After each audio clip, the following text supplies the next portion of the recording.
AP CM Chandrababu నిన్న రాత్రి ఢిల్లీకి చేరుకున్నారు. ఈ రోజు ఆయన ఢిల్లీలో ముఖ్య నేతల్ని కలవనున్నారు.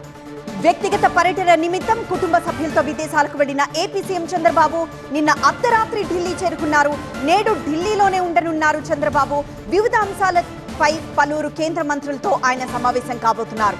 ఇక మంత్రిత్వ శాఖల వారీగా ఉన్న పెండింగ్ అంశాలపై కేంద్ర మంత్రులకు విజ్ఞాపనలు చేస్తారు. ఈ ఉదయం 10:30కు కేంద్ర జలశక్తి శాఖ మంత్రి సిఆర్ పాటిల్ తో సమావేశమై పోలవరం బనకచర్ల ప్రాజెక్టుల గురించి చర్చిస్తారు. అనంతరం కేంద్ర న్యాయ శాఖ మంత్రి అర్జున్ రామ్ మేఘవాల్ తో భేటీ అయి కర్నూలులో హైకోర్టు బెంచ్ ఏర్పాటు గురించి చంద్రబాబు చర్చిస్తారు. ఇక మధ్యాహ్నం 12 గంటలకు కేంద్ర వాణిజ్య శాఖ మంత్రి పీయూష్ గోయల్ తో జరిగే భేటీలో వాణిజ్యపరమైన అంశాలను చర్చించనున్నారు. ఈ మధ్యాహ్నం కేంద్ర హోంమంత్రి అమిత్ షాతో సమావేశం కానున్న చంద్రబాబు పలు కీలక రాజకీయ అంశాలపై చర్చ జరిపే అవకాశం ఉంది. మే 2న అమరావతి పునర్నిర్మాణ శంకుస్థాపన సభకు ప్రధాని మోదీ హాజరు కానున్నారు. ఈ నేపథ్యంలో ప్రధాని సభ ఏర్పాట్లను, రాజధాని నిర్మాణ పనులను అమిత్ షాకు వివరిస్తారు చంద్రబాబు.